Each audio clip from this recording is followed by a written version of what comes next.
Welcome to NightWard Echo. Tonight, in 3 Scariest Things Found Inside Empty California Malls After Dark, we step into the forgotten heart of the Golden State, where laughter once echoed through bright hallways, and silence now stretches across the empty corridors.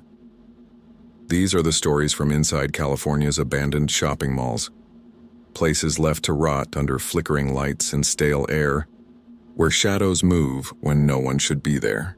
From security guards who heard footsteps in locked wings, to explorers who found signs of life long after the doors were sealed, every encounter reveals a darkness that retail couldn't sell away. Every story you're about to hear is inspired by real accounts, strange noises, hidden rooms, and recordings that should never have existed. My goal this month is to reach 200 subscribers.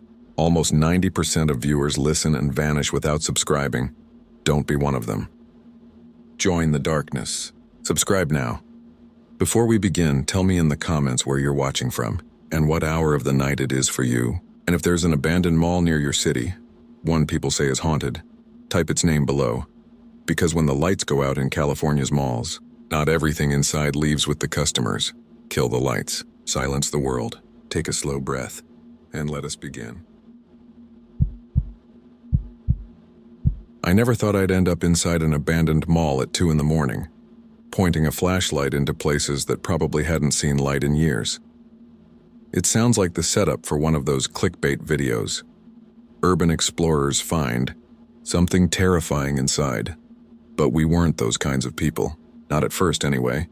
We were just 4 friends with a camera, a little boredom, and a stupid idea that turned into something none of us could explain. My name's Eli Torres, I'm 27, and I work as a line cook in Santa Rosa. I used to spend my weekends hiking, gaming, or hanging around with my friends Mark, Jamie, and Ava. The kind of people you stick with after high school because somehow you survived all the same chaos together. Mark was the ringleader, loud, confident, and addicted to adrenaline. Jamie was quiet, sarcastic, and always rolling her eyes at Mark's schemes. Ava was somewhere in between, smart, funny, but a little too curious for her own good. The 4 of us had this unspoken tradition. Whenever one of us was dealing with something heavy, we'd plan a distraction night. It started out small: midnight drives, late-night beach walks, abandoned motels out by Route 101. It was always about shaking off whatever life had dumped on us that week. But that night, the night we went into Crescent Mall, wasn't supposed to be one of those nights. The planet was early March, that weird California cold where the air feels damp but not freezing. I'd just finished a brutal double shift at the restaurant when Mark texted me. Mark, yo, we're checking out that dead mall off Redwood Y tonight. You in? Me. The Crescent? Isn't that fenced off? Mark, fences are just suggestions. Ava, come on, Eli. You always bail. Bring your flashlight. I could have said no. Should have, probably. But my brain was fried. My uniform still smelled like burnt oil, and honestly, I didn't want to spend another night thinking about how stuck I felt in life. So I said yes. The mall we met around 11:30 p.m. near the overgrown parking lot. The Crescent Mall sat about 20 minutes north of Santa Rosa, near a stretch of highway that was half warehouses, half nothing. It had been closed for nearly 12 years after a fire damaged part of its north wing. Since then, the city fenced it off and let it rot. The first thing that hit me when we got close was the smell, that musty, stale odor of old carpet and mildew that seeps through broken windows. The moonlight caught on the cracked glass of the old Macy's entrance, making it look like the whole building was weeping silver. Ava was filming with her phone, narrating in this mock YouTuber tone. Welcome back, guys. Tonight we're breaking into Crescent Mall, where apparently a fire wasn't the only thing that drove people out. Mark laughed and grabbed the camera. Let's make it authentic horror content, huh? Jamie groaned. You two are idiots. She kicked a piece of concrete near the old entrance. If we get arrested, I'm blaming both of you. The fence was easy to slip through. Someone had already cut a clean opening near the loading dock. Inside, it was quieter than I expected. No cars, no hum of streetlights, and just that heavy electric silence you get in huge, empty spaces. Inside, our flashlights cut through the darkness. catching flurries of dust that looked like snow. The first floor was a mess of old signage, scattered trash, and mannequins. There was graffiti everywhere, pentagrams, tags, random phrases like "don't follow the light" and "they're still here." Mark laughed. Classic teenagers. But some of it didn't look recent. The paint was faded, flaking in spots. The phrase "they're still here" was written in what looked like brown. Maybe rust. Jamie's voice came from behind me. "It smells like something died in here." She wasn't exaggerating. The air had this rotten sweetness to it, like spoiled fruit or something decomposing behind the walls. "Maybe raccoons," Ava said, trying to sound casual. "You know, animals nest in places like this all the time." Mark pointed his light toward the old escalator. "You guys seeing this?" The escalator was stopped mid-motion, frozen in decay. The metal steps were warped, some missing entirely. At the top was a flickering green glow. Ava whispered, "Is that light?" It was. A faint, sickly green shimmer, like an emergency exit sign that shouldn't still be powered.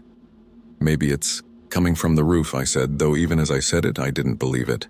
The mall was supposed to be cut from all utilities. Mark grinned. "Only one way to find out." The second floor, we climbed the escalator carefully, flashlights shaking. The upper level was worse. Most of the ceiling tiles were gone, exposing black pipes and loose wires. Water dripped somewhere, echoing down the empty hall. When I looked back, I noticed how far the entrance seemed. The open doors below looked smaller than they should have, like the hallway had stretched. "All right," Mark said, spinning around. "Let's split up, it's bigger up here." Jamie immediately shook her head. "Nope, not splitting up in a horror movie set." Ava chuckled nervously. "Let's just stick together. The light's coming from that way." We followed the flicker to an old Forever 21 store. Its sign had mostly peeled off, leaving only the faint outline of the logo. Inside, racks were toppled, mirrors cracked. But at the back of the store was an emergency exit sign still faintly glowing. "How the hell is that even on?" I asked. Mark shrugged. "Maybe backup power or batteries or something." Jamie looked unconvinced. "After 12 years?" Ava stepped closer. "It's not hooked to any wires. Look." She was right. The panel wasn't attached to anything, just hanging by a bracket, glowing faintly like something alive. "Okay, that's weird," I muttered. Mark laughed again, though it sounded forced. "Hey, good lighting for a photo." He lifted his phone, snapped a picture, and froze. "What?" I asked. He turned the phone toward us. The photo showed the glowing sign, the racks, the shattered glass, and something else. In the reflection of the back mirror, a person stood near the fitting rooms, a tall figure. Still, head tilted slightly. But when we turned, the area was empty. The first signs. "Probably a smudge or shadow," Mark said. But his voice had lost its swagger. Jamie took the phone, zooming in. "No, that's a person.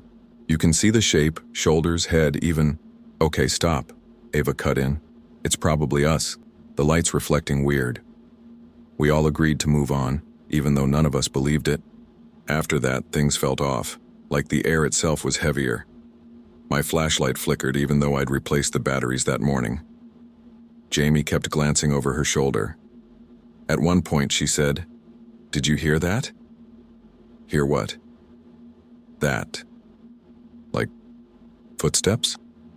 But the only sound was our own breathing and the occasional creak of the building. Still, it didn't feel empty anymore. The arcade. We reached the old arcade around 1:30 a.m. The entrance sign, Galaxy Games, hung at an angle, one corner half fallen. Inside were rows of machines coated in dust, their screens dark. Tokens littered the floor. Mark walked ahead, brushing dust off a machine. "Damn, these things are ancient." Jamie was looking around when she said, "Hey, does anyone else smell?" That it was faint but distinct, on a whiff of burning plastic. Ava frowned. "Like from the fire?" "No," I said slowly. "It's fresh." Then one of the machines, an old racing game, let out a short electronic beep. We all froze. The machine's screen flickered once, showing a distorted image, static, then what looked like a face. A blurred, pale face staring directly out. Then it went dark again. Mark swore under his breath. "What the hell?" "It's probably a short circuit," Ava whispered, but the smell of burnt plastic got stronger. Jamie whispered, "Eli, something's wrong here." I nodded. "We should go." Mark hesitated. "Come on, we just got to the creepy part. Let's check out the food court at least." "Mark, seriously," Jamie said. "Let's just..." That's when we heard it. A faint voice somewhere in the mall. A man's voice. It sounded like it was calling a name, but we couldn't make out which one. It wasn't a shout, not even a full call, just this dragging whisper that echoed through the corridors, like someone talking into a long pipe. Mark turned his flashlight toward the escalator. "Did you guys..." "Yeah," I said quietly. We stood still for a long minute, listening. Nothing. Just the drip of water again. Ava whispered, "Let's just head out." We started back toward the entrance, moving faster now. Every shadow looked like it was moving. The locked door, when we reached the lower level, something didn't line up. The exit, the gap in the fence we'd slipped through, was gone. I thought maybe we'd taken the wrong hallway, but the pattern of stores matched exactly. Macy's to the left. The broken fountain straight ahead, Mark swore. It was right here. He walked to the end of the corridor, running his hand along the wall. There was no opening. No light from outside. Jamie's voice trembled. We didn't take any turns. We came straight down. Ava's phone flashlight was shaking slightly in her hand. Maybe there's another way. We turned to go back the way we came, and that's when Mark stopped walking. He was staring at something ahead of us. "Guys," he said softly, "that mannequin wasn't facing us before." We followed his gaze. At the end of the corridor, a lone mannequin stood outside an old Victoria's Secret. Its arms were positioned oddly, elbows bent up like it was mid-motion. I swear, when we'd passed it earlier, it had been turned toward the window display. Now it faced us. The turning point. "Okay," Jamie said shakily. "This isn't funny anymore." Mark took a step forward. "Someone's screwing with us." "No one's here," Ava said. "We would have heard..."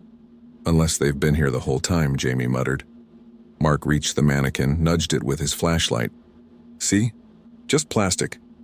Then his light caught something behind it. A door, barely visible in the shadows. It looked like a maintenance entrance. Unmarked. Steel. Crusted around the hinges. "Maybe this leads outside," Mark said.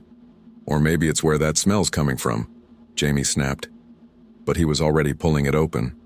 A sour, cold draft blew out, the kind that smells like mold, earth, and something else. "Older. Mark, don't..." Ava started. He swung his light inside. There were stairs. Leading down. A faint humming noise came from below, like machinery running deep underground. Mark grinned nervously. "Guess this mall has a basement." Jamie grabbed his arm. "Don't, we're leaving now," but... Before anyone could say another word, the door slammed. Shut hard, and Mark wasn't standing next to us anymore. The flashlight he'd been holding rolled out from the bottom of the door, flickering against our feet, and from behind that steel door came 3 slow knocks, then silence. The flashlight rolled to a stop near my foot, spinning once before settling with the beam pointing at the door. Its light cut a shaky, trembling line up the rusted metal, and for a moment, all I could do was stare at it. That thin bar of light and the cold air pushing from underneath, smelling like damp dirt and something sour. "Mark?" I whispered. Nothing, just the faint hum from beyond the door. "Mark," Jamie shouted, slamming her palm against it. "Open the damn door." Ava bent down, grabbing the flashlight, her hands shaking so bad she dropped it twice before holding it steady. He was just here," she stammered. "He was right here." I grabbed the handle and pulled, but it didn't budge. It wasn't even locked. It just felt sealed, like the air itself had thickened around it. "Help me," I grunted, trying to shoulder it open. Jamie joined me, both of us throwing our weight against the metal until my shoulder burned. Nothing. Not a sound from the other side. And then, thud. A single, heavy bang from inside the door made us all stumble back. Ava gasped, pressing herself against the wall. "That's him. It's gotta be him, Mark!" Jamie yelled, her voice breaking. "Answer us." But instead of his voice, we heard scraping. Slow, dragging, something moving against concrete. "Stop," I said quietly. "Stop talking." We stood perfectly still, listening. The scraping got fainter, then stopped. Then came the whispering. Low, muffled, like voices through a wall. Too quiet to make out. Too wrong to be Mark. "Eli, what if—" Ava's voice cracked. "What if he fell?" Or Jamie cut her off. "We're not leaving him." She turned to me, her eyes wide and furious. "You're stronger. Help me break it." "I tried," I said. "It's like it's fused shut." "Then we find another way," she snapped. We backed away from the door, flashlights trembling over the walls. The air felt heavier now, like the whole mall had woken up. The hallway, we moved back through the corridor in silence, each step echoing too loud. Somewhere above us, metal creaked like footsteps on a catwalk. Ava kept whispering, he's fine," over and over. Like saying it enough times would make it true. We reached the open area near the fountain. Only now the fountain wasn't just dry. It was full of water. "Wait," Jamie said, freezing. "That wasn't there before." I stepped closer, shining my light on the water's surface. It was murky, black, perfectly still. The smell coming off it made my stomach twist, like sewage mixed with rust. "There's no plumbing," Ava whispered. "How could it—" Something moved in the water, just a ripple maybe. But I swear it came from deep beneath the surface, like something had shifted down there. "Let's go," I said. "Now." We turned toward the Macy's side, only to see a light flicker inside the store. A dim, cold glow. Jamie whispered, "That's where the stairs were." The basement. He might have come out somewhere else. Her logic made no sense, but panic doesn't care about logic. We followed the light. The Macy's floor inside the department store, the smell got worse. Mold, old perfume, something rotting in the vents. Dust hung so thick that it felt like fog when our beams cut through it. The shelves were mostly bare. But every so often we passed mannequins, some broken, some still dressed in decades-old clothing. Except these ones were different. They weren't in normal poses. They were all looking in the same direction, toward the far wall where the light flickered. Ava whispered, "Why do they all look like that?" Jamie swallowed hard. "They weren't like this before." I didn't answer. I just wanted to get the hell out. When we reached the back wall, the light source came into view. A broken fluorescent tube, half hanging from its socket, flickering on and off. Underneath it was a doorway marked "Staff Only." The smell pouring from it was awful. Jamie covered her mouth. "Oh my God." "That's him. It has to be." Ava started crying softly. "Don't say that." I forced the door open. Inside was a narrow corridor lined with peeling paint and storage boxes. The hum from before was louder now, vibrating through the walls. At the end was a staircase, leading down. Descent. "I'm going," Jamie said. I grabbed her arm. "No, we stick together. Eli, if that's Mark down there, we're not leaving him to die in the dark." She tore free, marching down the steps before either of us could stop her. Ava looked at me, terrified. What if we get stuck too?" I hesitated. Everything in my body screamed, "Don't go down there." But leaving her alone up here felt worse. "Stay close," I said. The stairs creaked under our weight, every sound echoing through the concrete. The light faded with each step until our flashlights were the only thing left. Halfway down, we saw the walls change, patches of black mold spreading like veins, faint handprints smeared in the grime, and then the smell, metallic, coppery, like blood. Ava gagged. "What the hell is that?" Jamie didn't answer. She was ahead, calling out softly, "Mark? You down here?" No reply. Just that hum. Louder now, pulsing like a heartbeat. At the bottom, we stepped into a wide, low-ceilinged room. Rows of dusty storage shelves stretched into darkness. Broken mannequins, old holiday displays, pieces of furniture, all covered in grime, and in the middle of the room, footprints, fresh ones, leading deeper in. The basement. The prints were faint, but you could see them clearly. One set of boots, dragging slightly like someone was limping. Jamie whispered, "It's him." We followed the tracks through the maze of shelves. Each step echoed weirdly, like the sound was being swallowed up by the air. At one point, Ava stopped. "Listen." I froze. Somewhere ahead, faint, rhythmic breathing. "Mark?" Jamie called out. The breathing stopped. Then from somewhere behind us, metal clattered. We spun around. One of the mannequins had fallen over, but it wasn't lying where it had stood. It was closer, too close. "Let's go," I said. But the moment we turned back toward the footprints, they were gone. The dust ahead was smooth. Jamie's flashlight flickered, then went out completely. "Eli, keep it on." "I'm trying." The beam sputtered, then died again. The dark swallowed us whole, and from the blackness came a low, guttural voice. It was Mark. Or it sounded like him. "Help me," it whispered. Ava started crying again. "Oh God, Mark. Where are you?" "Help me," the voice repeated, and closer this time. "Where are you?" Jamie screamed. The flashlight came back to life then for one brief second and caught movement behind the shelves. A pale figure, crouched, watching us. Then the light cut again. Plunging everything into silence, panic we ran. I don't remember choosing to, it just happened. The three of us crashed into shelves, knocking boxes over, tripping through the dark. The hum was deafening now, vibrating in my skull. Ava was screaming my name. Jamie was yelling something I couldn't make out, and then we hit another door.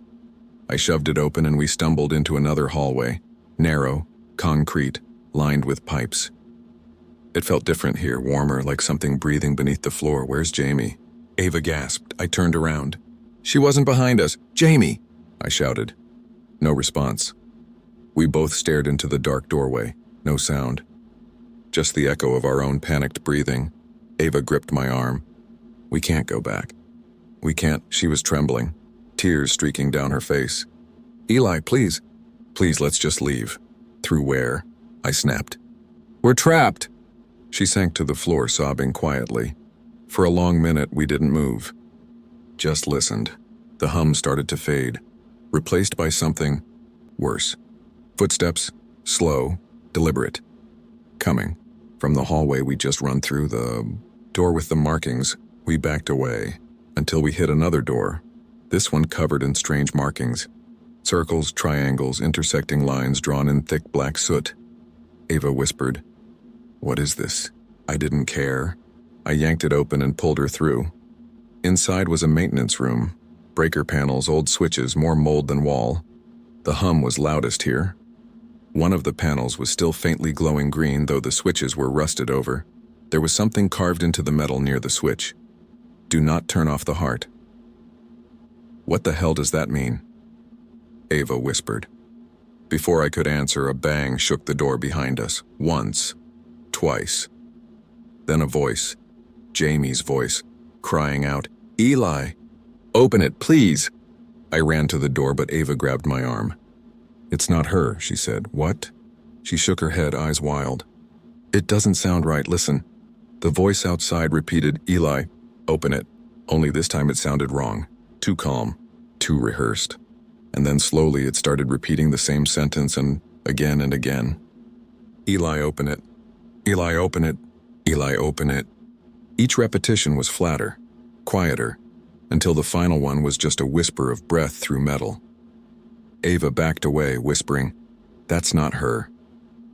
I swallowed hard. Then what is it? Something pressed against the door from the other side. You could see the outline through the thin metal, the shape of a hand. Only the fingers were too long. Breaking point, Ava screamed. I yanked her toward the back of the room, but there was nowhere to go. The humming rose again, high-pitched, mechanical, deafening. The green light from the panel flickered violently, throwing shadows across the walls, and then every breaker switch flipped on its own. All at once. The sound that came after wasn't mechanical. It was alive. A deep, wet pulse, like something huge and breathing deep beneath us. The floor trembled. Dust fell from the ceiling. Ava was sobbing uncontrollably. "It's under us," she whispered. "It's under the mall." I grabbed her hand. "We're leaving now." We bolted for the far side of the room, found another exit, a stairwell leading back up. The moment we hit the first landing, we heard a scream from below. It was Jamie, raw, terrified. Then by silence. The truth beneath, We reached the upper floor and stumbled out into what looked like a back hallway of the mall. Cracked tiles, water stains, flickering lights. The humming was still there, faint but constant. Ava stopped suddenly, staring at the wall. Eli, I followed her gaze. On the wall, drawn in that same black soot, were names: Mark, Jamie, Ava, Eli. Next to each was a handprint, smeared, dripping. Except next to Mark's name, the print was complete. Next to Jamie's, half-formed, next to ours, empty. I felt my throat close. What the hell is this? Ava whispered. It knew our names. Before I could answer, every light in the hallway went out. Darkness swallowed us again. And from the end of the hall, something began walking toward us. Slow, steady, dragging one foot. Ava's flashlight flickered back on and caught Mark, but he wasn't right. His eyes were blank, glassy. His skin pale and tight. His jaw moved, but no words came out. Just that same humming sound deep in his throat. Mark? Ava whispered. He lifted his head, smiled, and behind him, the walls pulsed like something beneath the mall was breathing through them. That's when I realized what the message on the panel meant. The mall wasn't just abandoned, it was alive, and it had already taken two of us. The mall wasn't just abandoned, it was alive, and it had already taken two of us. Mark's body stood at the end of the hallway, swaying slightly under the broken lights. His pupils were gone, just milky orbs staring past us. His mouth was half open, the same deep humming sound spilling out, vibrating the air. Every few seconds his jaw twitched, like something inside was trying to figure out how to use it. Ava whispered, "That's not him." I didn't answer. I couldn't. My mind was frozen somewhere between disbelief and absolute terror. The sound of the hum deepened, spreading through the walls again. They pulsed faintly, bulging inward like lungs inhaling, and I realized with a kind of sick dread that the plaster wasn't cracking. It was stretching. "Eli," Ava said softly, "we have to move." I nodded, finally forcing myself to step backward. Mark, or whatever was inside Mark, tilted his head, his neck making a faint popping sound. Then he took a step forward. That sound his foot made, that slow dragging scrape, and was the same one we'd heard behind the basement door. "Run," I said, barely above a whisper. The run, we bolted down the hall. The flashlight bounced wildly, catching glimpses of old signage, scattered debris, and walls that looked wet. The hum followed us, deeper now, vibrating in the metal beams above. At one point I heard Ava gasp. "He's behind us." I didn't look back. I just kept running until my lungs burned. We rounded a corner and stopped. We were back at the fountain. Only now it wasn't dry or filled with stagnant water. It was overflowing, spilling black liquid across the tiles, spreading in slow, thick ripples. The mannequins that lined the edge were arranged in a circle, arms lifted as if reaching for something above. I pulled Ava back. "Don't touch it." She nodded shakily, but then her flashlight caught something floating in the water. A shoe. Jamie's. Ava clapped a hand to her mouth. "Oh God, oh God." Before I could pull her away, something rose up beneath the surface. Something large, pushing the water outward. It was pale, shapeless but breathing. The hum surged again. I grabbed Ava's wrist and ran. We tore through the hallways, past storefronts that seemed to change every time we looked. Signs that flickered between names. Mannequins shifting positions when the light hit them. We reached an emergency exit door at the far end of the corridor. I slammed into it. It didn't move. The panic made my voice crack. "Come on! Come on!" Ava was shaking uncontrollably. "It won't let us leave," she said, voice small. "It wants us here." The revelation. The humming shifted again. No longer mechanical, but rhythmic. It wasn't just coming from the walls anymore. It was everywhere. In the floor, in my chest, that's when I saw it. A ventilation grate near the ceiling was vibrating. Inside, faintly visible through the slits, was something moving. A cluster of fibers, veins. They pulsed with each sound, contracting in sync with the hum. I stepped closer, shining my light. It wasn't machinery. It wasn't wires, it was tissue. Veins that ran through the walls, the floors, the ceilings. Like the mall had grown around a massive, organic network. And that hum, boy, that was its heartbeat. The sign in the breaker room came back to me. "Do not turn off the heart," Ava whispered. "It's alive." All of it, I swallowed hard. And it's feeding. The feeding ground, we followed the sound because there was nowhere else to go.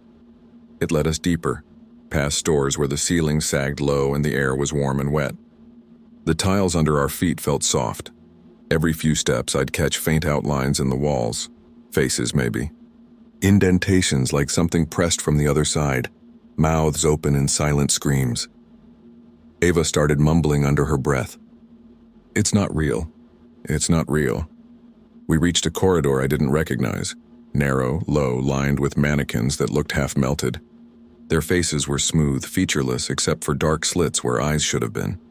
The humming grew louder here, and I realized it was coming from below. Ava pointed. There. In the floor near the end of the corridor was a grate half covered in dust and grime. Something faintly glowed underneath, a pulsing red light. I crouched down, brushing debris away. The smell of rot hit me like a wall, and beneath the grate, about 6 feet down, was a shape, not human. Not machine. It was a mass, fleshy, shifting, covered in pulsing veins that stretched into the ceiling. It looked like a giant beating organ buried under concrete. "The heart," I said quietly. Ava was crying now. "Mark's down there." And Jamie. It took them. The hum deepened again, like it had hurt her. The hall of faces, we turned to run, but the way we came was gone. The hallway behind us had changed, narrower, darker, and from within the shadows, something moved. Dozens of mannequins began to step forward, not falling, not sliding, misstepping. Their joints creaked, their limbs jerking unnaturally as they moved toward us. Each one's chest was marked with the same circular pattern we'd seen carved into the breaker panel. Ava screamed. "Eli!" I grabbed her hand and ran the other way. The corridor split left, then right. I picked one at random. Behind us, I could hear the mannequin's feet slapping against the tile, slow but relentless. We crashed into another maintenance door, burst through, and stumbled into what looked like an old security office. The security room, the smell of dust and rot hit hard. Monitors lined the wall. Dead screens, old keyboards, filing cabinets overturned. Ava slammed the door behind us and locked it. "Okay," she gasped. We just wait until morning, right? Someone will find us." I didn't have the heart to tell her that nobody came here anymore. Then, one of the monitors flickered on, static. Then an image, grainy. Black and white footage of the mall's interior, Ava whispered. "What the hell?" The camera panned slowly on its own, scanning the empty corridors. Then it stopped. The feed showed us, standing inside the security room. The timestamp in the corner read 3:12 a.m. Then, on the screen, a third figure stepped into frame behind us, a tall shadow. The return, we spun around. Nothing. But the air changed. You could feel it. A pressure like standing too close to a speaker. A faint whisper brushed past my ear. "Eli." It was Jamie's voice. Ava's breathing hitched. "No, no, no, no." The whisper came again, clearer now. "Help me." I turned slowly. In the far corner of the room stood a figure, slumped, swaying, face hidden behind long, wet hair. The smell of burned plastic filled the air again. When I raised the flashlight, the light caught her face, or what was left of it. Skin torn around the mouth, eyes sunken. Jamie. But she wasn't breathing. She wasn't blinking. Her lips moved, but the voice came from everywhere. "It wants us all." I stumbled backward, my chest tightening. "Jamie, I'm sorry." I tried. She stepped forward, twitching with every movement. "It was never a fire." "What?" "They tried to burn it, but they couldn't kill it. The fire, it hit me then, the newspaper article I'd half remembered. The Crescent Mall fire 12 years ago. No official cause, but there'd been rumors. An explosion in the lower maintenance tunnels. A cover-up. The mall hadn't just caught fire. Someone had set it. Someone had tried to kill this thing. Ava was sobbing again, whispering prayers under her breath. I reached for her, but before I could, Jamie lunged. Her movements jerky, wrong. I grabbed Ava and shoved her toward the door, slamming it open. Jamie's hand, cold, slick, brushed my arm as we fled. The collapse, we sprinted through the dark halls again. The hum now deafening, the walls throbbing visibly. Pieces of ceiling fell, sprinkling dust and plaster. The mannequins were everywhere now, lining the paths, blocking exits. Some had started to melt into the walls, their faces half consumed. Ava stumbled, fell, and I pulled her up. Her face was pale, streaked with tears. "It's inside us," she said. "It got in when we came down there." "What are you talking about?" She pressed a hand to her chest, gasping. "I can feel it." Then she screamed on loud, raw, and dropped to her knees. I caught her just before she hit the floor. Her eyes were wide, unfocused. Something was moving under her skin, along her throat, down her arm. I screamed her name, but it was no use. Her body went rigid and then relaxed. The humming stopped for a second. When she looked up at me, her eyes were blank and she smiled. The last stand I backed away, shaking my head. No, you're not." She rose slowly, the same jerky movements as Mark and Jamie, the same faint vibration in her chest. "Join us," she whispered in a voice that wasn't hers. I turned and ran. Every light in the mall was flickering now, the hum building again like a rising scream. The air felt alive, electric. I don't remember how long I ran, maybe minutes, maybe hours. But somehow I ended up back near the entrance where we first came in. The broken glass doors were gone. In their place was solid wall. The mall was sealing itself. The heartbeat of the place thundered in my skull, faster and faster. The walls were pulsing like veins. The mannequins' faces had changed, and each one looked vaguely like one of us now. I dropped to my knees, dizzy, choking on the smell of rot and heat. And then, silence. The hum stopped completely. For the first time since we entered, the mall was still.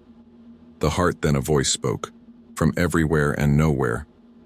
"You opened the door. It wasn't male or female. It wasn't human. You fed me." The floor beneath me trembled, cracking down the center. A deep red light poured through. And in that moment I understood. The mall wasn't built on something, it was built around it.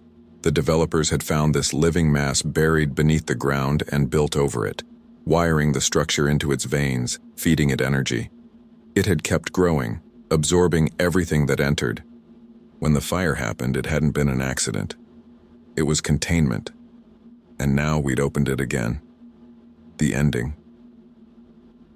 The cracks widened, spilling liquid heat. I tried to crawl backward, but the air was thick, heavy. My body felt like it was sinking into the floor. Figures emerged from the light. Mark, Jamie, Ava, their faces blank, smiling. "You're part of it now," they said together. I screamed. I think I screamed. Then the floor gave way. The last thing I remember is falling. The air rushing. Past me, the heartbeat pounding all around, the smell of ash and flesh filling my lungs. Aftermath, when I woke up, it was daylight. I was lying in the parking lot, the mall behind me silent and gray.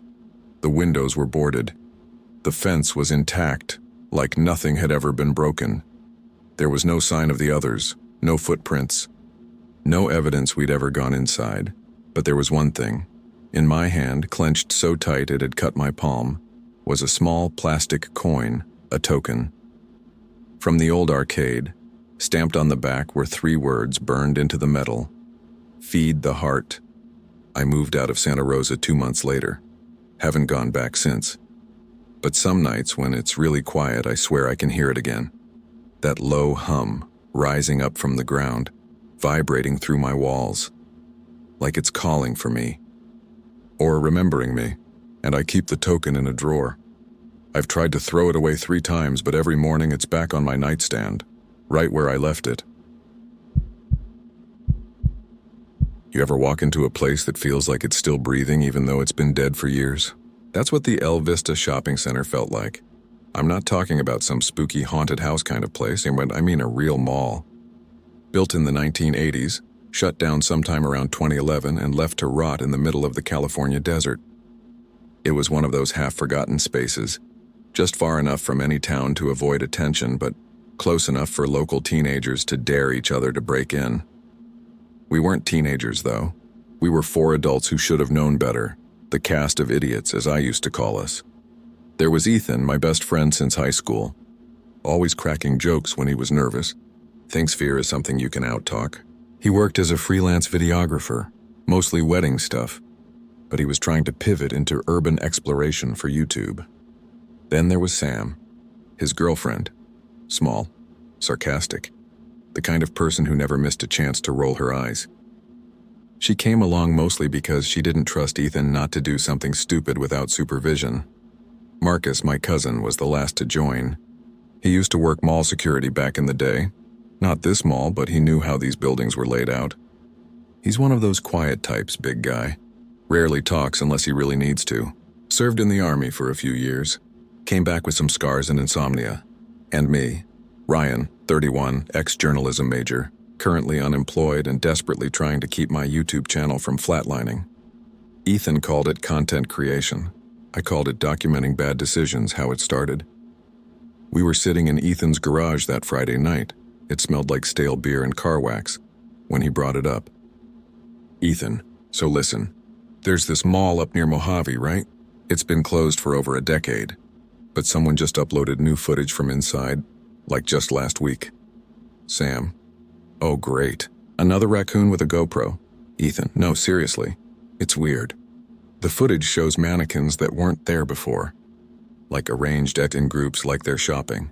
Marcus, mannequins don't move themselves, Ethan, that's the thing. The guy said he went back 2 days later, and the mannequins were gone. All of them. Me. And this is where you tell me we're going there. Ethan, come on, dude. This could be huge. It's the perfect upload. 5 creepy things unearthed in California's deserted shopping centers. We'll start with El Vista. That's part 1. Sam groaned. You realize this is exactly how those found footage movies start, right? Ethan just grinned. Yeah, but they don't get views until something goes wrong. Getting there, we left around noon the next day. It was one of those brutal California afternoons where the sun feels like it's trying to cook you from above. The desert wind carried dust that scratched against the car windows. The closer we got to the mall, the emptier everything felt. There were no gas stations after a certain point, no cell signal, not even birds. Just long stretches of cracked asphalt and scrub brush. The GPS led us down a side road that looked like it hadn't been driven on in years. Faded road paint, weeds breaking through the concrete.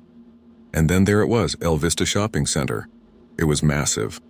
3 stories of cracked glass, rusted signage, and vines that had crawled their way across the walls. The faded letters of El Vista still hung above the main entrance, half peeled off, like the building itself was forgetting its own name.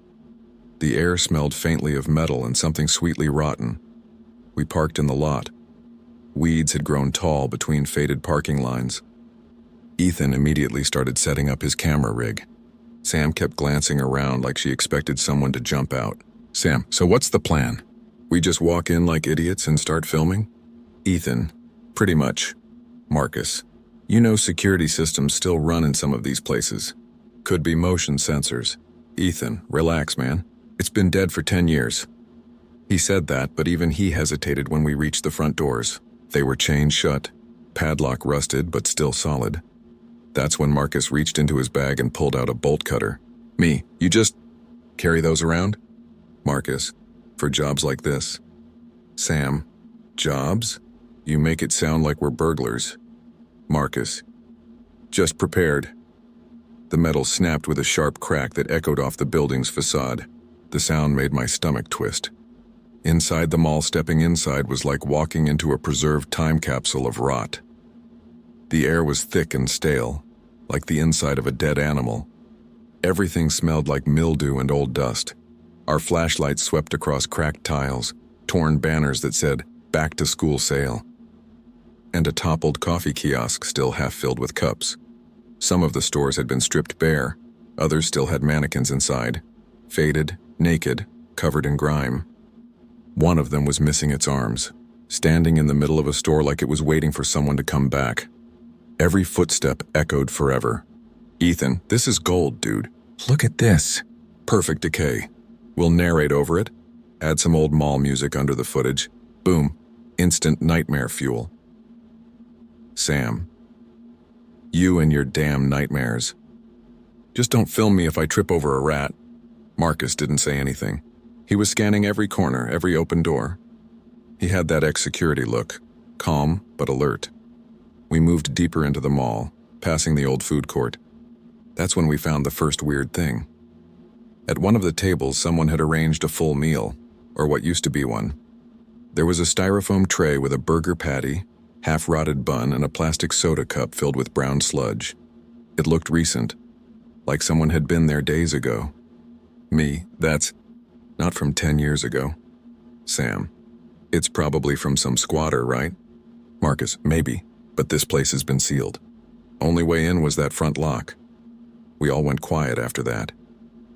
Ethan zoomed in with his camera, whispering something like, "We found evidence someone's still here." But I noticed something else. There were footprints in the dust. Bare feet, small, maybe child-sized, leading away from the table and vanishing near a closed storefront. The Whispering Store, the OI store, was an old KB Toys. The sign still hung crooked above the gate. Ethan crouched down and tried to peek through the bars, but it was pitch black inside. The air coming out of that place was colder than the rest of the mall, which made no sense. He lifted the gate halfway with Marcus's help. The metal screeched loud enough to make my teeth ache. Inside, the shelves were still stocked. Mostly broken toys, dolls missing eyes, stuffed animals stiff with grime. There were faded cartoon posters on the walls, and in the back, barely visible in the flashlight beam, something moved. Ethan, did you see that? Sam, it's probably a rat. Relax, Marcus. That was not a rat. I heard it too. A soft, rhythmic tapping, like someone knocking gently on glass. Then it stopped. Ethan walked toward the sound, recording the whole time. I stayed near the door, just outside the light. My skin felt electric, like the air was buzzing around us. He reached the back wall, shone his light upward, and froze. There was a mirror, one of those child-height ones used for trying on costumes. But the reflection wasn't right. The toys behind us weren't there in the mirror. Neither was I. Only Ethan, standing in front of rows of empty shelves. Ethan, okay. That's creepy. Me, you're the only one in it. Ethan, what? Me, you heard me. None of us show up. He turned the camera toward the mirror. The camera's screen showed the reflection just fine. All of us, the shelves, everything. When he lowered it, the mirror went back to showing just him. Sam's voice broke the silence. Okay, that's enough for me. Let's go. The security room Marcus suggested we find the old security office. Said it'd give us access to the electrical systems and possibly footage from before the mall closed. It took another 15 minutes of walking through long, echoing corridors to find it. Most of the lights were broken, but the emergency bulbs still gave off this faint red glow that made everything feel like a crime scene.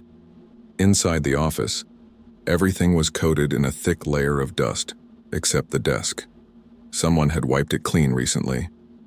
A computer tower still sat there, unplugged but intact. Next to it was a half-burned candle and a small notebook. Marcus flipped through the notebook. Most of it was scribbles, random times, and dates. Like 2:47, food court, 3:12. They moved again, 4:05, whispering near J.C. Penney. Sam stared over his shoulder. They moved again. Who's they? No one answered. Ethan set up the camera and started recording everything. He was grinning like a maniac, half scared, half thrilled. This is insane. We just found someone's notes about the mannequins. It's all connected, Marcus didn't laugh. Mannequins don't whisper. That's when we heard it. A faint noise down the hall. It sounded like someone dragging something heavy across tile. We froze. The sound was slow, irregular. Scrape, scrape, pause, then footsteps. Bare ones. Coming closer. Marcus killed his flashlight and whispered, "Don't move." We stood there, the four of us barely breathing. The footsteps reached the hallway just outside the office, then stopped. The air felt like it had thickened. My ears rang in the silence, and then from the doorway we heard a voice, soft, childlike. "You're not supposed to be here." Ethan slowly lifted his camera and pointed it toward the door. Nothing there. The hallway was empty.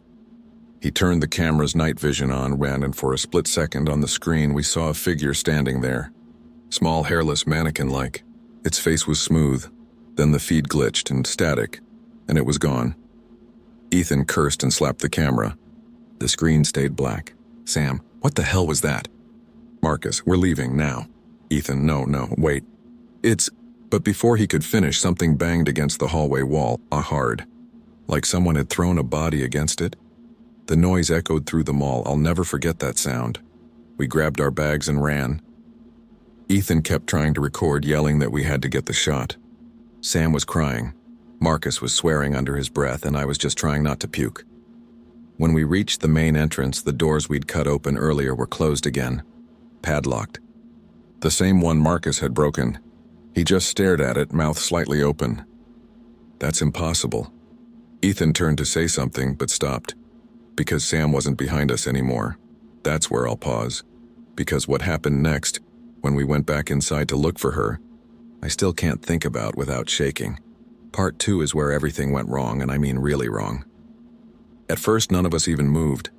It's hard to explain the kind of silence that hits after someone just vanishes right behind you. The air had weight.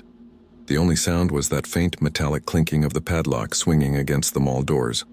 Marcus was the first to speak. Marcus, she was right behind me. Right behind me, I swear, Ethan. No, she was next to me. I was holding the light, He stopped mid-sentence, looking down at the floor like he was trying to remember something that didn't make sense anymore. Me, we have to go back for her. Marcus, she's not gone. She just turned somewhere. Maybe she ran. Ethan was shaking his head. No, she didn't run. You'd hear her shoes, he was right. Sam always wore those thick-soled boots. They echoed on tile. But when we'd bolted for the exit, there had only been our footsteps. I looked back into the mall's black throat of a hallway. The beam of my flashlight didn't reach far enough. The red emergency lights flickered overhead, giving everything that faint, hellish pulse. Ethan raised his camera again, the one that had glitched earlier. I can see better through the night vision, he said, even though his hands were trembling.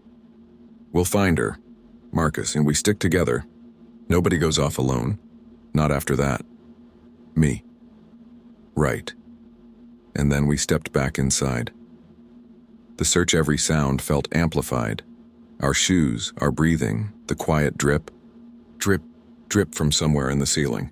The temperature had dropped too. I could see my breath fog in the flashlight beam. We retraced our steps back toward the security office, calling her name. Ethan quietly. Sam? Come on, babe, where'd you go?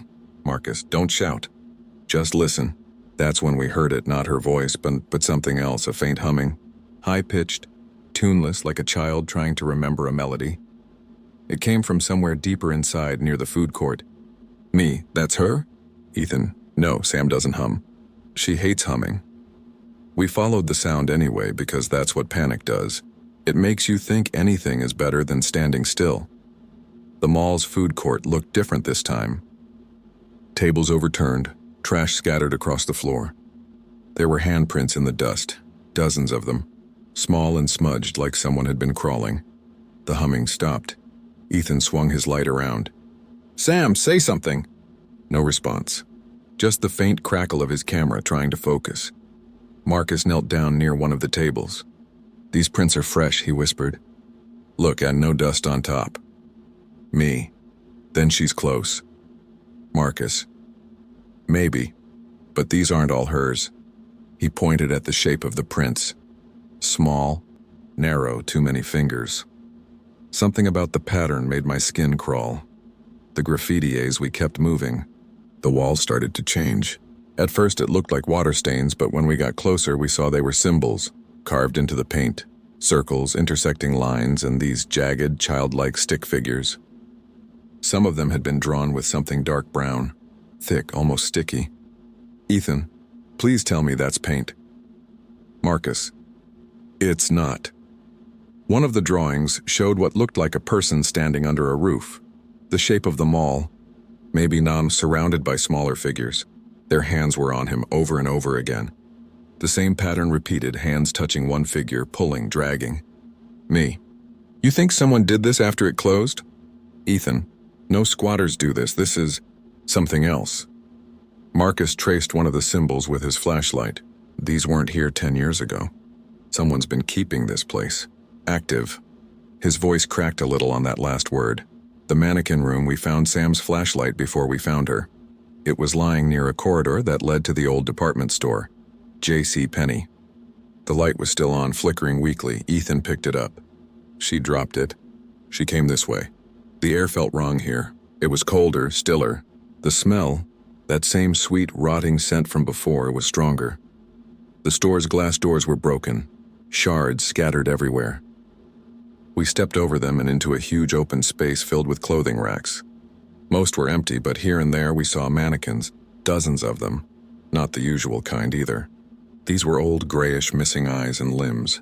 Someone had arranged them in poses like they were shopping, talking, waiting in line, and every single one of them was facing the same direction, toward the back of the store. Ethan, Jesus Christ. Mia, why would someone do this? Marcus, someone or something.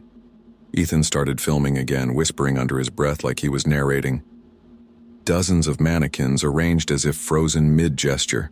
No explanation, no dust on them, like they were moved recently. He kept panning the camera slowly across the crowd. That's when one of them moved. I saw it clearly. Just a twitch, a shift of its head. Me shouting, "Ethan, stop filming!" It moved. Ethan, what? Marcus, I saw it too. Left side. We turned all our lights that way. The mannequin was standing still again, its featureless head tilted just slightly too far. Then another one, further back, seemed to lean forward, barely an inch, like it was listening. Ethan swore and stumbled backward, knocking over a rack. The crash echoed like a gunshot. The mannequins seemed to shiver. Their position shifted, subtle but undeniable. Arms bending, feet turning, torsos angling toward us. Marcus, go now. We ran, the hallway. The corridor leading back toward the main mall felt longer than before. My flashlight flickered, the beam dying in and out. Ethan was muttering to himself. They weren't moving. They can't move. They can't. Marcus, focus. Sam could still be in there somewhere. We'll get her and leave. Ethan, you didn't see them move? Marcus, I saw enough. We reached the security office again, gasping. Ethan threw himself into the chair, clutching the camera like it was a lifeline. He replayed the footage. See? There, the movement. On the tiny screen, the mannequins looked still. Perfectly still.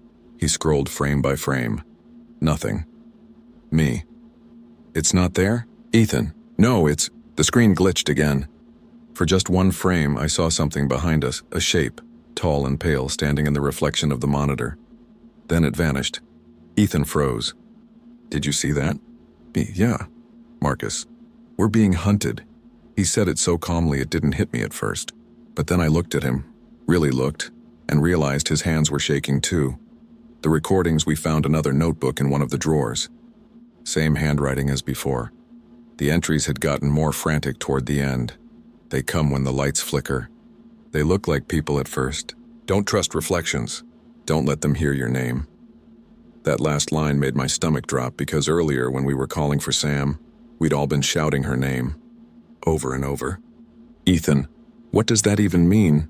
Don't let them hear your name. Marcus, it's superstition. Power over identity. Maybe this guy lost it living here. Me. Then how did he write this if he didn't make it out? No one answered.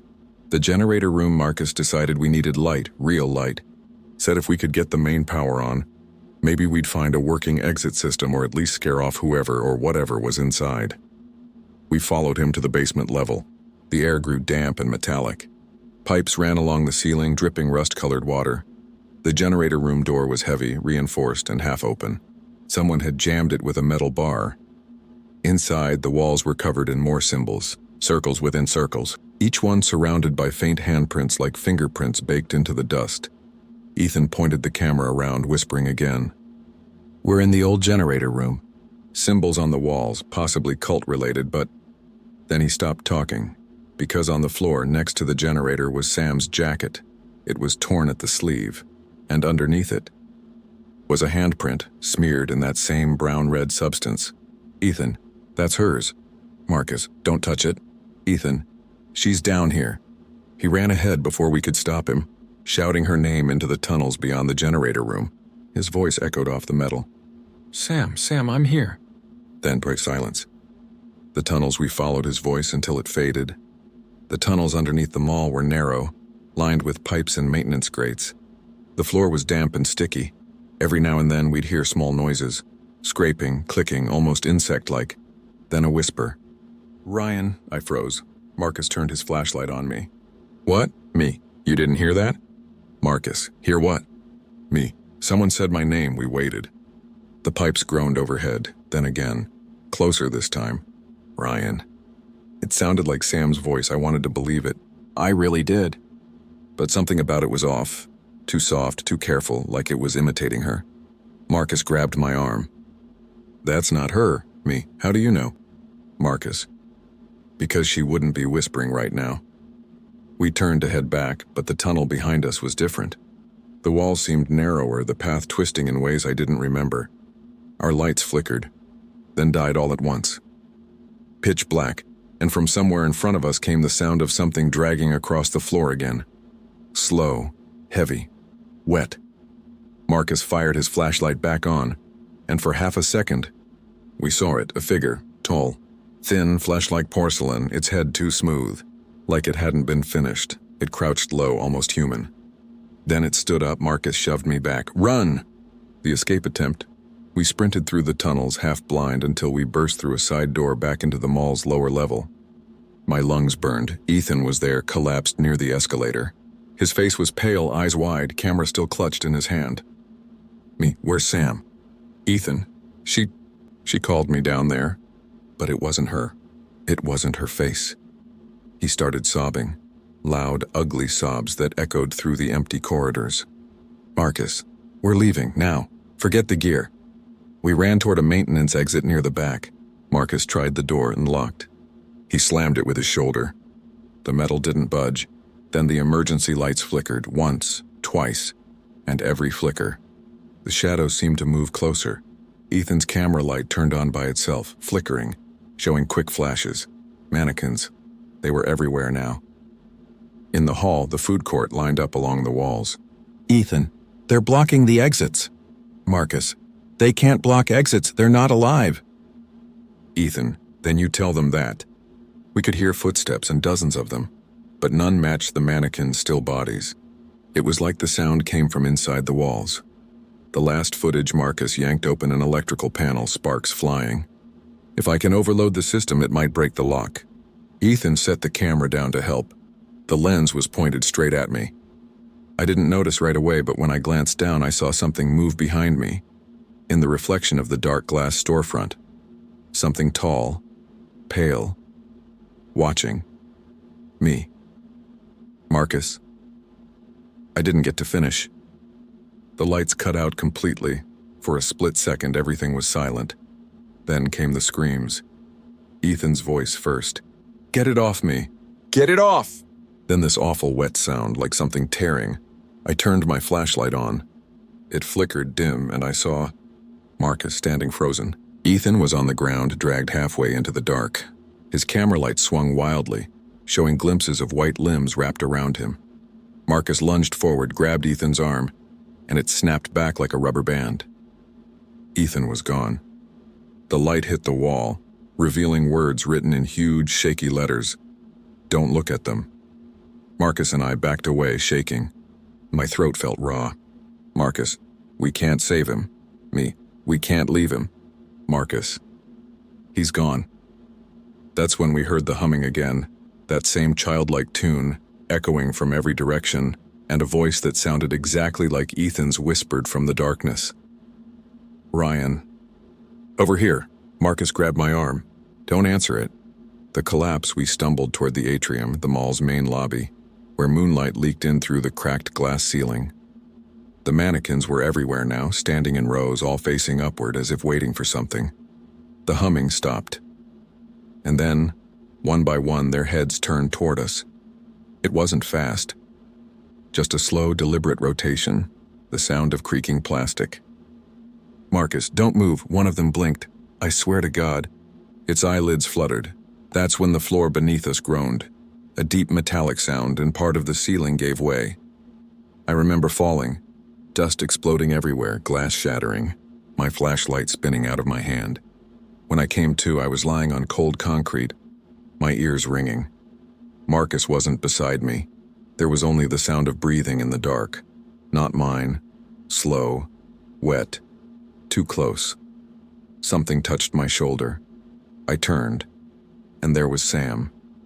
Her face was gray, her eyes glassy. She smiled, but it was wrong. Like her skin had learned how to imitate the motion without knowing what it meant. Sam, softly, you came back. Her fingers gripped my arm, too tight, plastic smooth.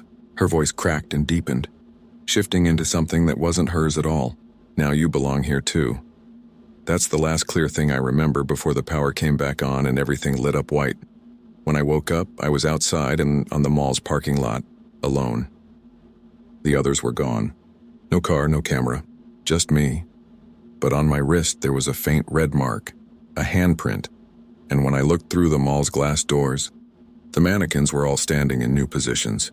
One of them was holding a camera, and it was pointed right at me. Eli's scream cut through the air like something splitting in half. It wasn't just loud, but it was wrong, high-pitched and trembling, echoing through the hollow escalator shaft and bouncing off the cracked tile. Eli. Jess's voice broke as she ran, her flashlight beam jerking wildly across the corridor. But Eli was gone before we even got close, swallowed by the dark stretch of service tunnel at the end of the west wing. For a few seconds, all I could hear was our breathing, panicked, uneven, human. Then the sound of something wet being dragged echoed from somewhere inside the tunnel. Jesus Christ, Noah whispered. That wasn't him, right? I wanted to say something, anything, but my throat felt locked. Jess was still yelling his name, her sneakers squealing against the dusty tile. The light above us flickered once, twice, and then died completely, leaving only the cold blue glow from my phone screen.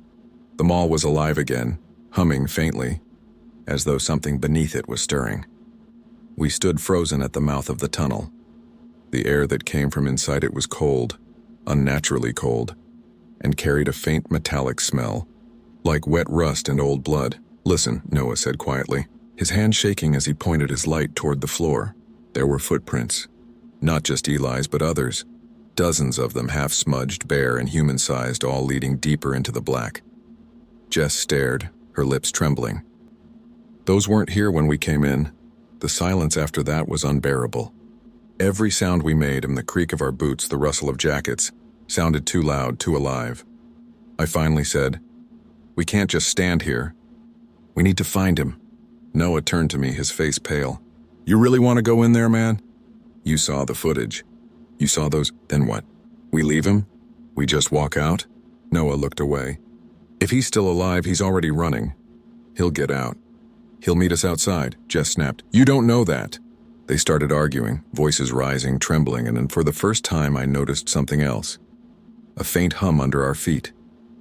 Like an old power line still carrying current buried deep beneath the mall. I whispered, "Do you guys hear that?" They stopped. The hum grew louder, rhythmic, pulsing, almost like breathing. And then came the whisper. Not a word, not exactly. More like a hiss of air through a broken intercom. It came from every direction at once. A voice that wasn't a voice. It said something low, stretched out, impossible to understand, but I swear the sound vibrated through my bones. Jess's flashlight flickered again. In that momentary strobe, I saw something move just behind her. Tall, too close. Jess behind. The light went out. A shriek tore through the dark, and something metallic clattered to the floor. Then, silence. I grabbed at the air, shouting her name until Noah pulled me back, his face twisted with pure panic. "Don't!" he yelled. "Don't go in there." The sound of scraping, soft at first, then faster, came from ahead. Something dragging along the walls. Then a thud like a body falling. We bolted.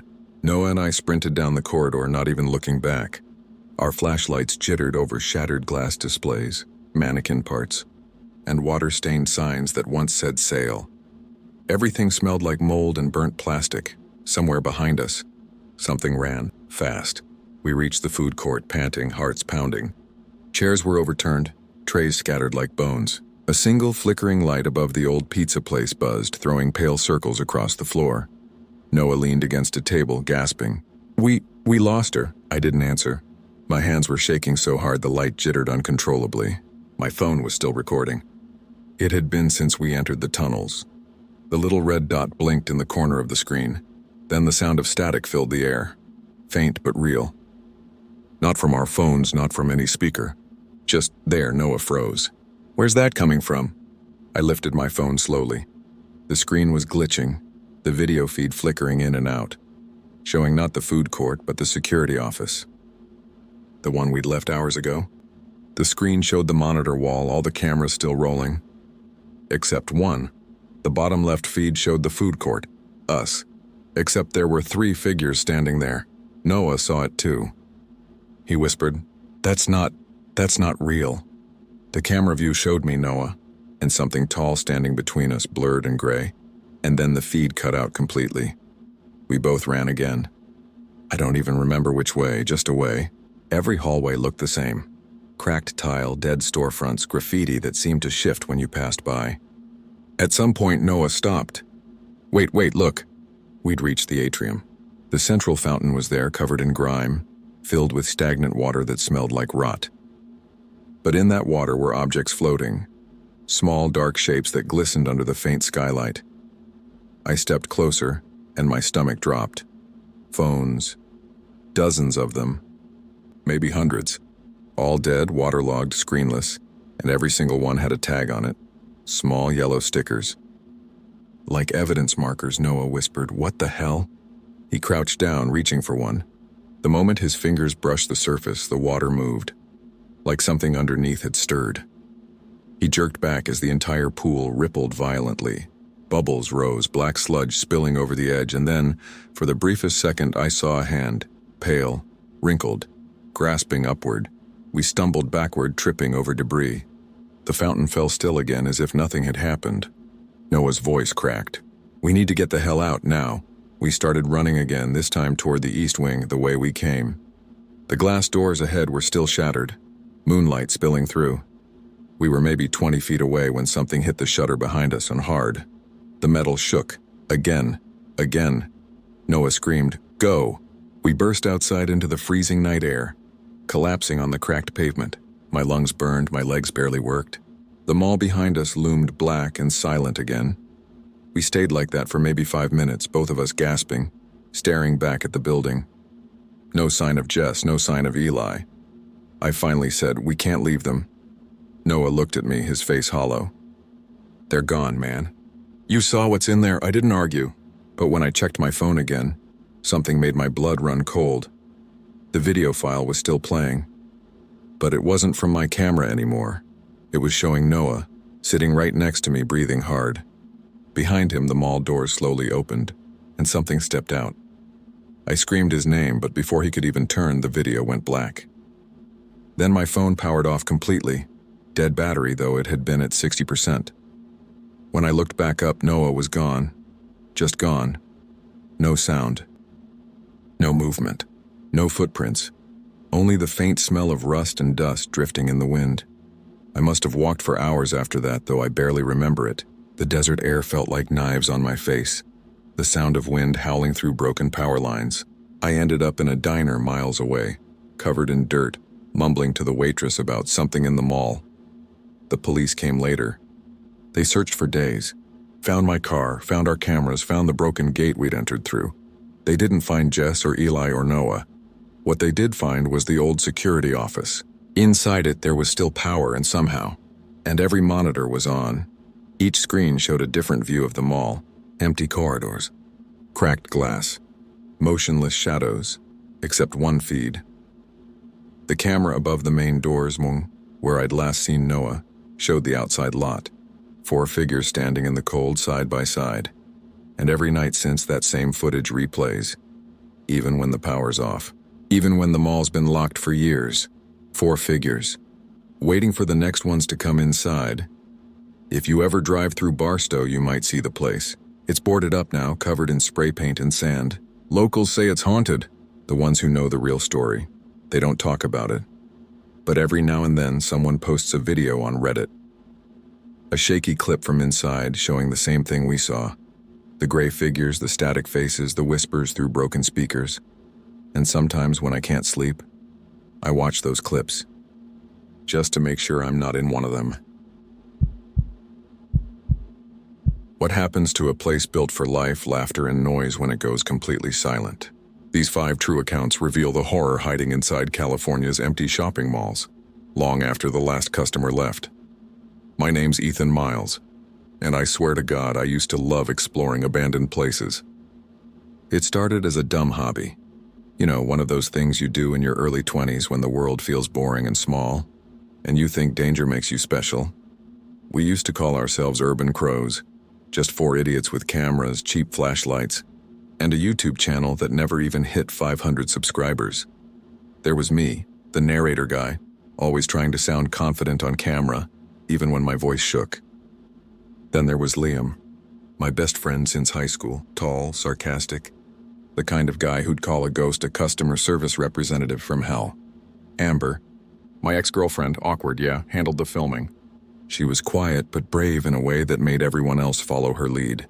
And finally Marcus, the new guy, a photography major from Fresno City College who loved old architecture and had a habit of over-explaining everything he filmed.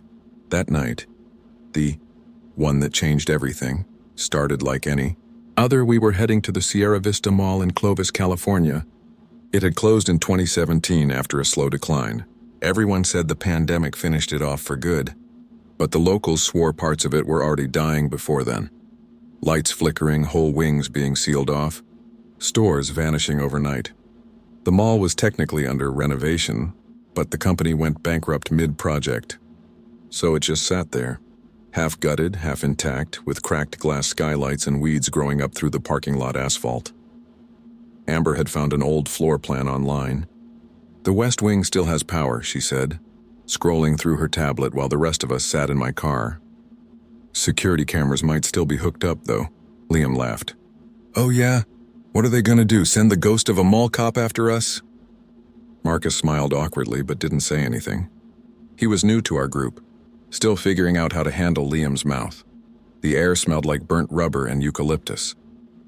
The mall's huge Sierra Vista sign loomed over us, cracked and water-stained, with half the letters unlit. I remember feeling, not scared exactly, but uneasy. Like the kind of unease you get before a thunderstorm, when the wind dies and everything feels too still. "Let's just stick to the main concourse," I said, grabbing my flashlight. "No splitting up this time." Amber raised a brow. "Last time you said that, Liam climbed into a damn air vent." "That was exploration," Liam replied. "Plus I found a rat skeleton." "Yeah," I muttered. "And I found you screaming like a toddler when it fell on your shoulder." We laughed, and for a moment it felt normal. Four friends joking around, pretending we weren't trespassing in a place that hadn't heard human voices in years. The entrance getting in was easier than it should have been. The west service door was padlocked, or it had been until someone cut it. Probably copper thieves or other explorers. When I pushed the door open, a gust of cold, mold-scented air hit me in the face. The kind of air that's been trapped too long. Heavy, sour, damp. Liam swept his flashlight beam across the interior. The mall looked like a frozen photograph of another life. Escalators sat still and silent, their steps caked with dust. Mannequins stood half-dressed in cracked glass storefronts, their eyes gone white from sunlight damage. A few still had wigs, tangled and gray like real hair.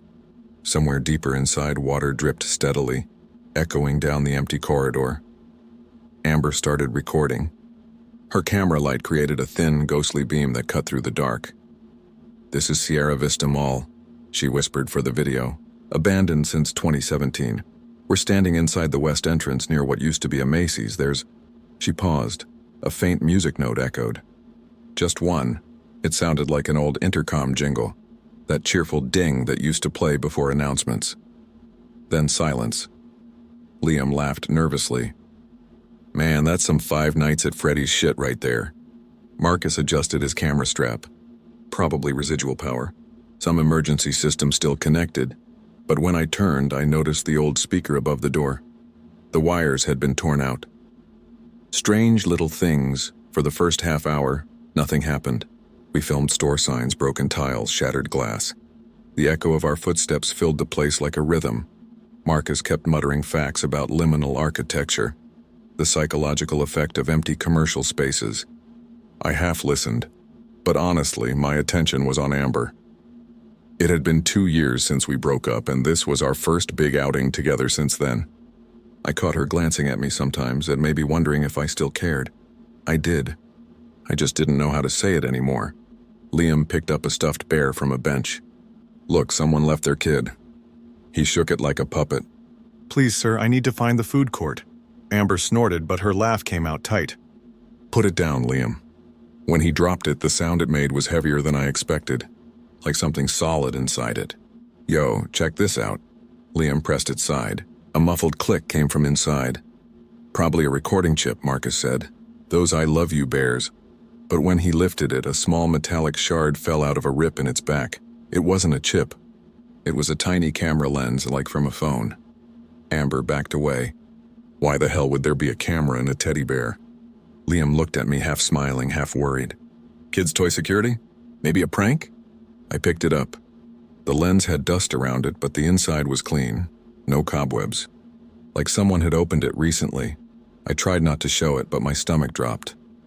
We left the bear there and kept moving. The food court. The mall opened up into a massive rotunda where the food court used to be.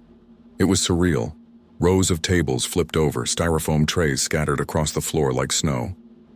The air smelled faintly of old grease. Amber panned her camera slowly across the ceiling. The skylight above was spider-webbed with cracks, letting in a pale orange glow from the streetlights outside. Something about that space felt wrong.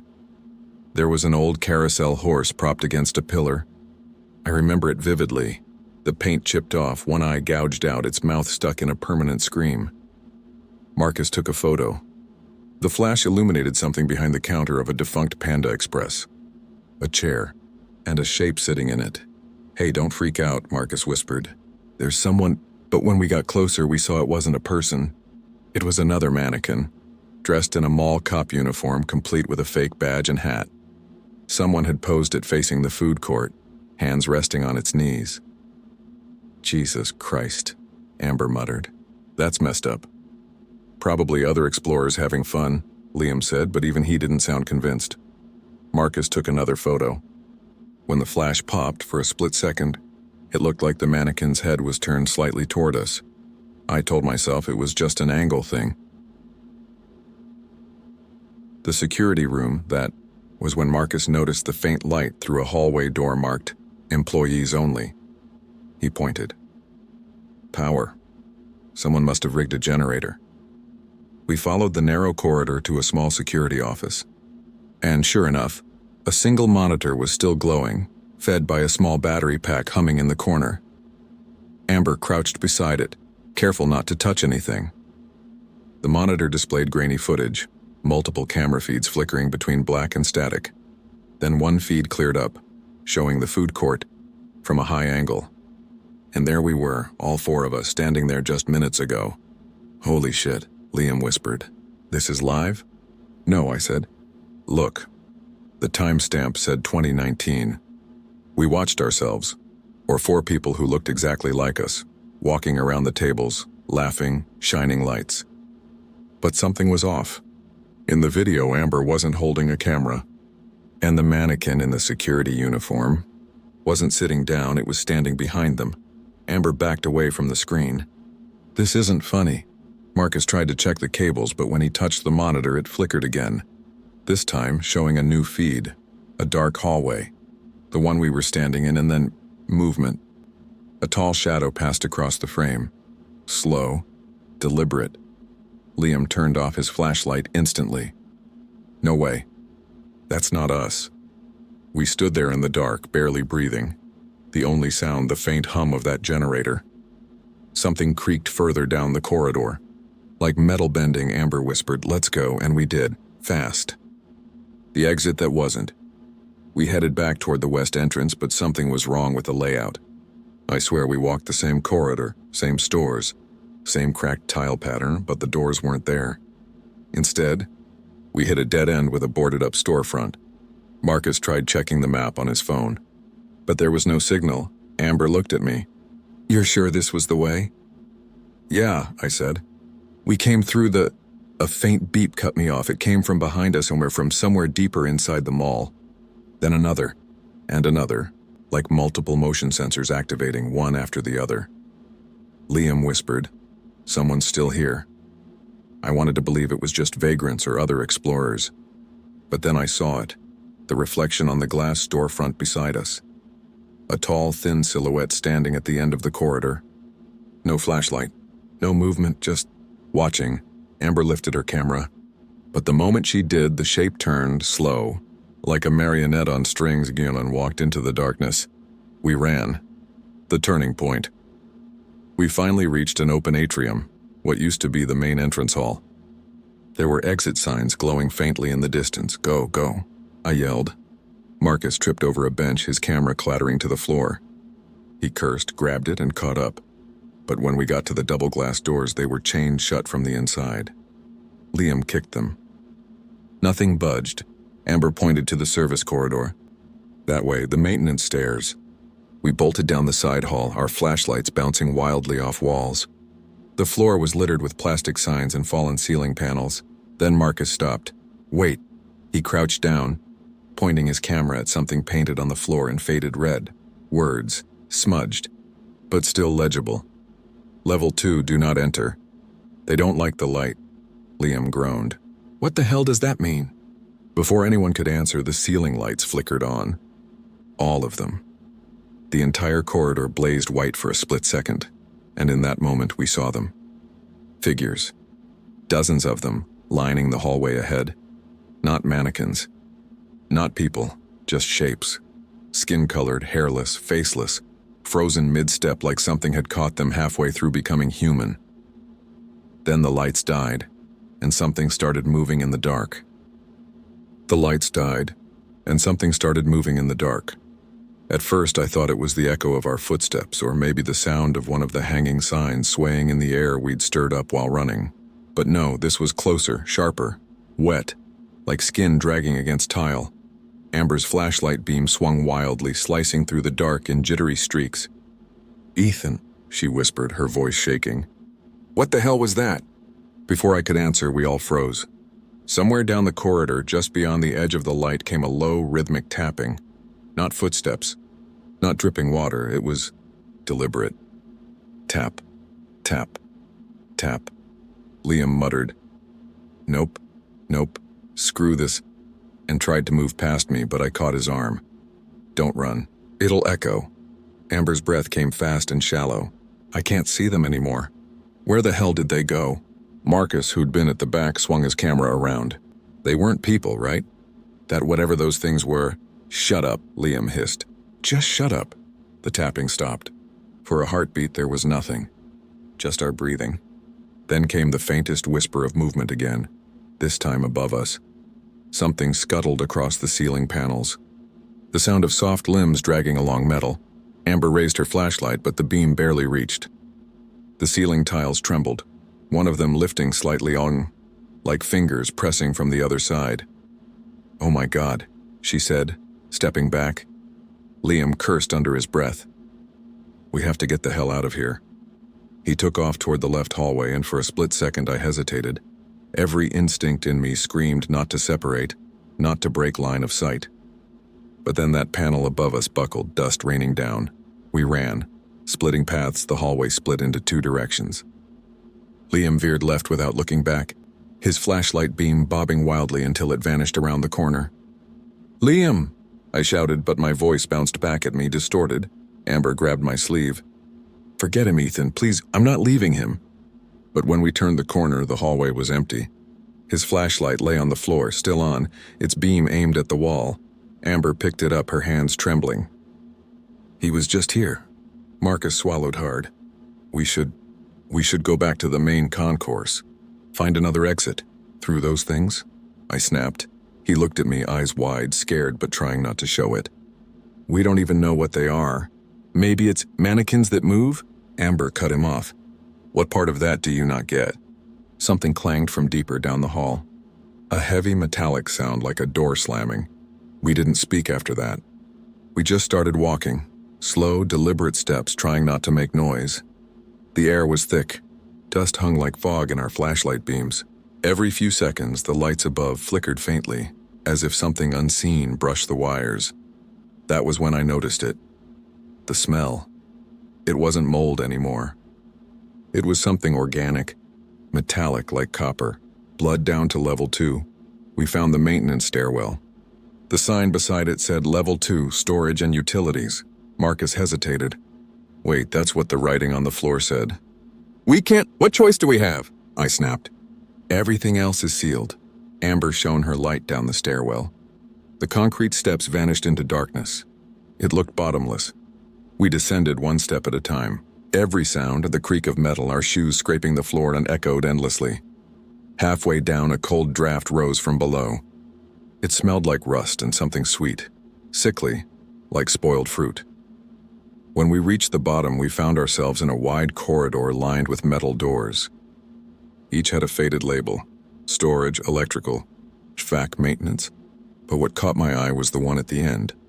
Unlike the others, it was newer, clean, unmarked, with a keypad lock that had long since been smashed. Someone had spray-painted a single word across it in red. "Don't," Amber whispered. "What the hell is this place?" Marcus lifted his camera. These corridors, they weren't on any of the blueprints I found. The door was slightly ajar. A sliver of darkness gaped behind it. I should have left it alone. We all should have, but something about the air coming from inside, and it was colder. Still, like the whole mall was breathing out through that opening. I pushed the door. It groaned open. The room inside was a small chamber lit by a single hanging bulb that buzzed weakly. There were mannequins everywhere. Not store mannequins, these were crude, unfinished. Some missing limbs. Others fused together at the torso, like someone had tried to grow them out of the floor. Their surfaces weren't smooth plastic either. They were porous, organic-looking. Amber covered her mouth. "Oh my God." Marcus crouched beside one and shined his camera light over it. The skin had faint pores, hairline cracks, and a faint smell like burnt meat. "Jesus, don't touch it," I warned.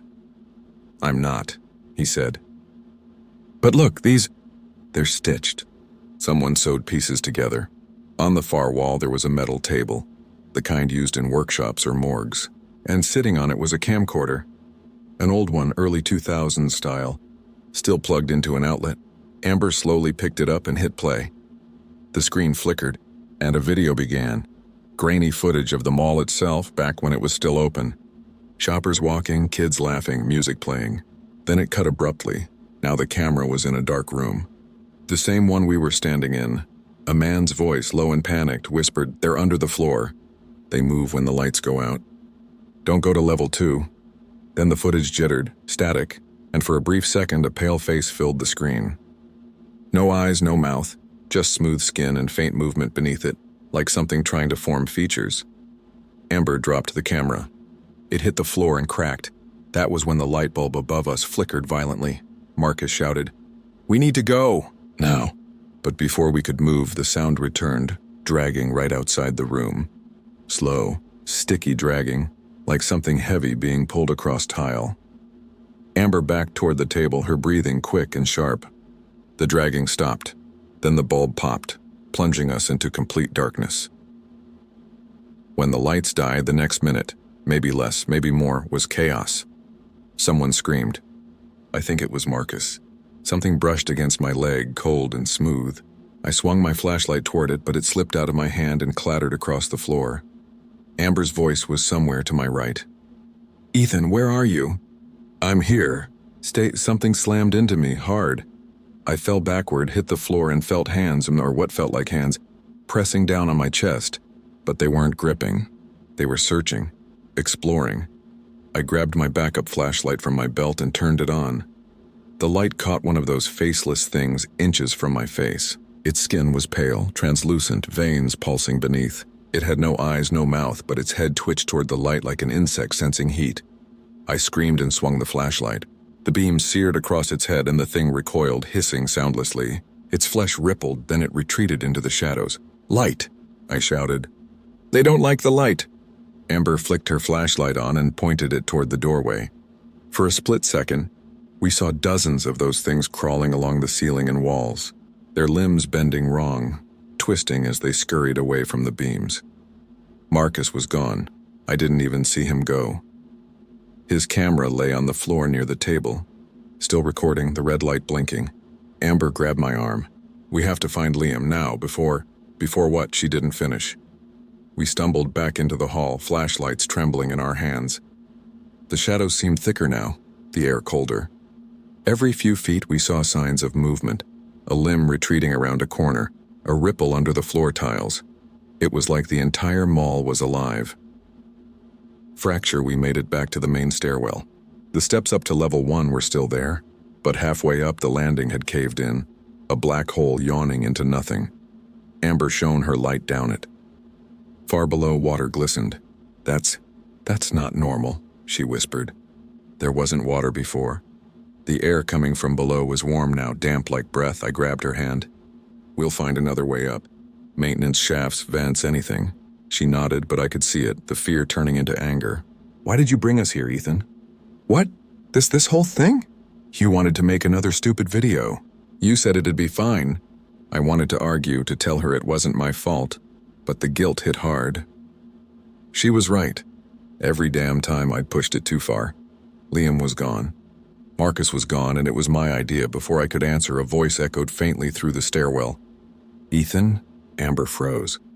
"That's Liam." The voice came again, clearer this time. "Ethan, man, come help me." It was coming from the darkness below. Amber shook her head. "That's not him." I wanted to believe her, but the sound, it was him. That same low, lazy drawl, the same rough humor in the tone. "Help me, bro." I leaned over the railing, flashlight aimed downward. The beam just barely reached a figure standing knee-deep in the water below. It was Liam. He looked up at me, water dripping from his hair. His skin was pale, eyes wide. "Come down here," he said softly. I found a way out. Amber tugged my sleeve. "Ethan, please don't." But something about the way he said it, "I found a way out," it didn't sound right. The words were flat, hollow. Then he smiled. The skin around his mouth split, stretching too wide, the smile tearing up into his cheeks. I stumbled back, grabbing Amber. "That's not him." The thing below let out a gurgling laugh, its voice warping mid-sound until it became a dozen overlapping whispers. Then it sank into the water. The truth underneath, we ran again, deeper into level 2. My lungs burned, my flashlight battery blinked red. At some point, the floor changed, from tile to something softer, like rubber. It gave slightly underfoot. Amber noticed it too. "Ethan, look." She aimed her light down. The floor wasn't rubber. It was skin. A thin layer of flesh stretched across the ground like a membrane, pulsing faintly with every step we took. Beneath it, something moved, slow waves rolling under the surface. Amber gagged. "Oh my God, don't stop," I said, voice cracking. "Just don't." We reached a maintenance door and shoved it open. On the other side was a long corridor lined with mirrors. Old store dressing rooms. Maybe. But the reflections weren't right. In every mirror, our faces were missing. Amber backed up until she hit the wall. I can't do this." I put a hand on her shoulder. "We'll get out, okay?" Behind her in the mirror, something moved.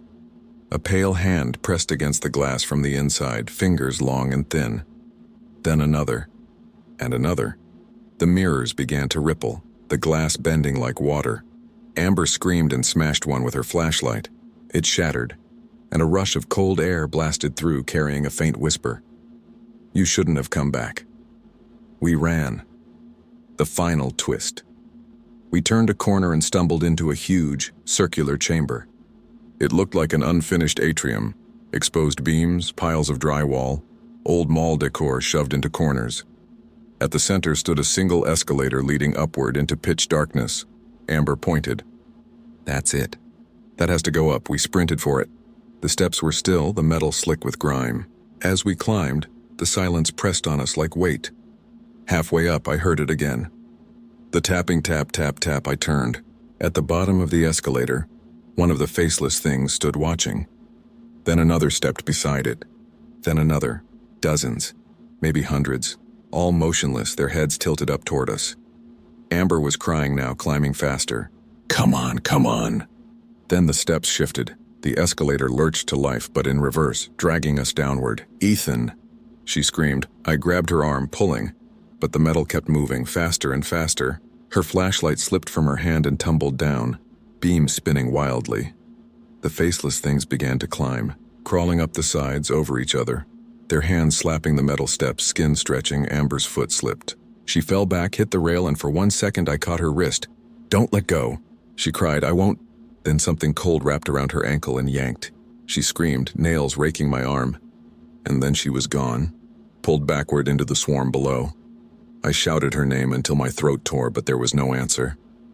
Only that horrible wet sound, the sound of them devouring. I scrambled off the escalator, collapsing against a wall, sobbing, shaking. When I finally looked up, I realized I wasn't in the atrium anymore. The hallway stretched ahead, same cracked tiles, same dead storefronts. The food court, I was back where we'd started. The mannequin in the mall cop uniform was there again, sitting perfectly still in the center of the room. But now, it had Amber's camera clutched in its plastic hands. The red light blinked. Recording. The mannequin in the mall cop uniform sat in the middle of the food court, its shadow long and bent across the tiles. And in its hands, the same hands I'd seen hours ago, limp and harmless, and was Amber's camera still recording. The tiny red light blinked steady as a heartbeat. For a long moment I couldn't move, couldn't breathe. The air in the food court was still and damp. The faint hum of electricity buzzed somewhere above, the emergency lights flickering every few seconds, casting the entire space in rhythmic flashes of white and shadow. Each flash made it look like the mannequin had shifted closer. I took one step forward.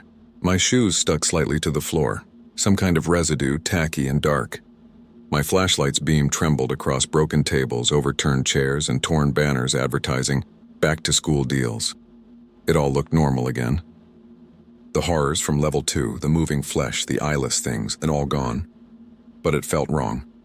Like I was standing inside a photograph that had been altered just enough that you couldn't tell why it unsettled you.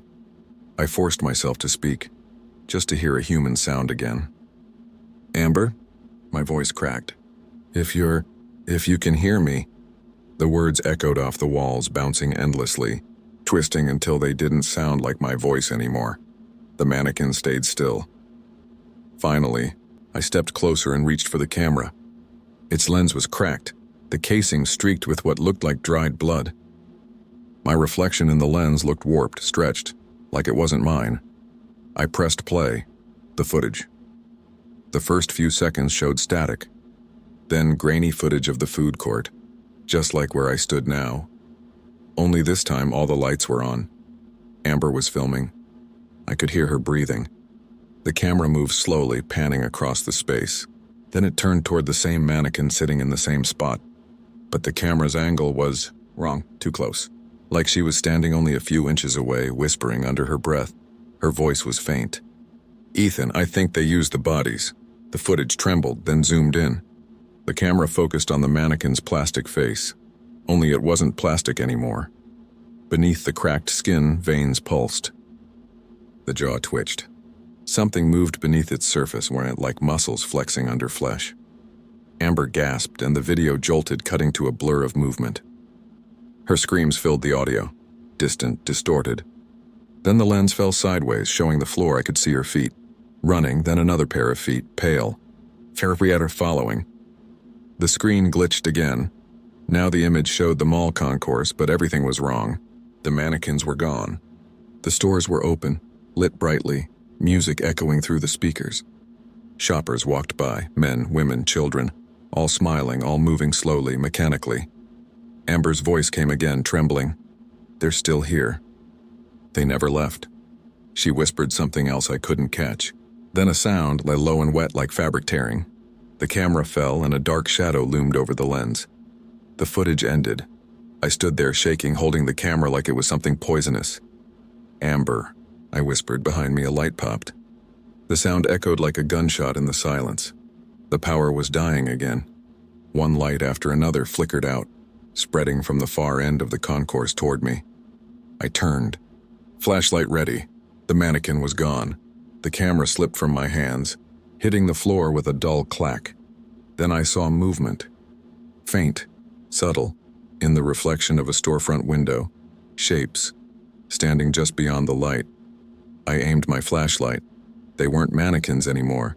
They were people, or they looked like people, all wearing the faded uniforms of mall employees, security, cashiers, baristas, their faces stretched smooth, pale, featureless.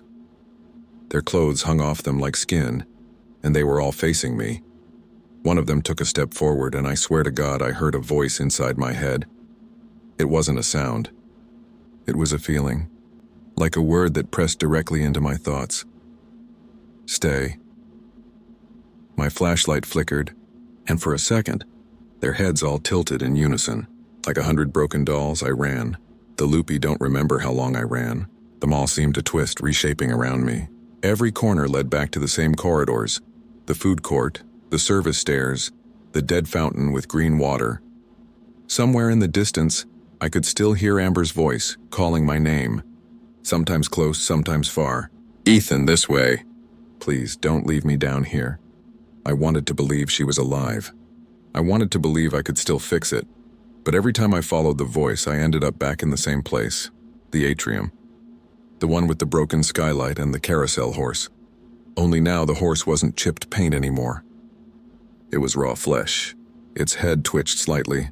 The smell hit me then, copper and rot. My stomach turned. There was something written on the wall behind it. Words carved into the plaster with fingernails or something sharp. We made them too human. I felt sick. The meaning hit me in fragments. The mannequins. The moving skin. The things that reacted to light. It wasn't a haunting. It was something built experiments, maybe security dummies, maybe synthetic employees. Something the mall had tried years ago. A corporate experiment no one was supposed to know about. And whatever they were, they didn't die when the mall did. They stayed. They learned and they wanted company. Amber's voice. The lights began to hum again. Soft, low, and then, through the static of the intercom system, I heard her voice. Faint, trembling and distant. "Ethan, it's okay now. You can come home." I turned toward the sound. The old Claire's boutique sign flickered weakly ahead. One of the few stores still intact. The gate was half open. Light spilled from inside, warm and golden. It looked safe. Amber's voice came again. "I'm here, Ethan. Please, I need you." My heart pounded. Every rational thought screamed at me to run the other way, but my feet moved toward the store. Toward the light. I ducked under the gate and stepped inside. The store looked untouched. Bright shelves, mirrors clean, faint pop music playing from an unseen speaker. And Amber stood behind the counter. She looked perfect. Not a scratch on her. Same brown hair, same nervous smile. For a moment I thought, maybe she'd found a way out. Maybe she'd been alive all along. Then I noticed the shadows on the floor. There weren't two, there were 5. 1 for her, and 4 others, stretching from behind her, tall and thin, arms too long. She smiled wider. "You shouldn't have left me." The shadows twitched, spreading across the floor like roots. I stepped back, but the tile beneath my foot moved, sinking like flesh. Amber tilted her head. "They wanted to be us, so I showed them." Her face rippled, a second smile forming beneath the first. The things behind her stepped forward, their forms half human, half sculpture, parts of them still merging with the walls, their surfaces rippling with faces that blinked beneath translucent skin. The mirrors around the store began to shiver, and one by one the reflections started moving independently. I turned and ran again, crashing through the gate, hitting the mall concourse like a man breaking the surface of deep water. Descent. The power was dying completely now. The hum of the generators faded into silence. I could hear the faceless things crawling along the ceilings again, their limbs scraping metal. Somewhere behind me, the intercom clicked on. Amber's voice, my warped, almost playful now. "You can't leave. You belong here." My flashlight beam sputtered out. In the dark, I could still see faint shapes moving, too many to count. I stumbled through the corridors, feeling my way along the walls until my hands hit cold metal. The service elevator. The up button glowed faintly red. I slammed my palm against it. Nothing happened. I hit it again, shouting, come on, come on." Finally, the doors creaked open. The elevator was pitch black inside, but I stepped in anyway, hammering the first floor button. The doors closed slowly, sealing me in. For a few seconds, nothing. Just the hum of the motor starting. Then mass movement. A faint reflection appeared in the metal doors. Amber, standing behind me. Her voice was quiet. "You said we'd do this together." I turned. There was no one there. Just darkness. Then, a whisper. So close it felt like breath on my neck. "Stay, the elevator." The elevator groaned, shaking violently as it ascended. Then it stopped. The doors slid open, and I stepped out into sunlight. It took a second for my eyes to adjust. I was in the parking lot. The mall behind me was silent, half swallowed by weeds and fog. The early morning light painted it gray and lifeless. I staggered toward my car, fumbling with the keys, my body trembling uncontrollably. I don't remember driving. I don't remember the highway, but I remember looking in the rearview mirror and seeing the mall door still open, and something standing there, watching. The aftermath, it's been 6 weeks since that night. The police found nothing. No signs of my friends, no footprints, no cameras. Just my flashlight near the entrance and some vandalism. They said the mall's interior had collapsed years ago. According to the report, level 2 doesn't even exist. But I know what I saw. Every night when I close my eyes, I still hear that tapping. Sometimes it's coming from inside the walls. Sometimes it's under the floorboards. And last night when I looked at my phone, I saw something new in the gallery. A video, dated the night of the incident. The thumbnail showed the food court. Empty, dim, silent. I didn't open it, but the title beneath it read, The Urban Crows, Sierra Vista Mall Exploration, Live. It was streaming. Now. And in the corner of the thumbnail, I saw my own reflection holding the camera. Final line. The video hasn't stopped recording. And sometimes when I walk past a mirror, I swear I see them filming me back.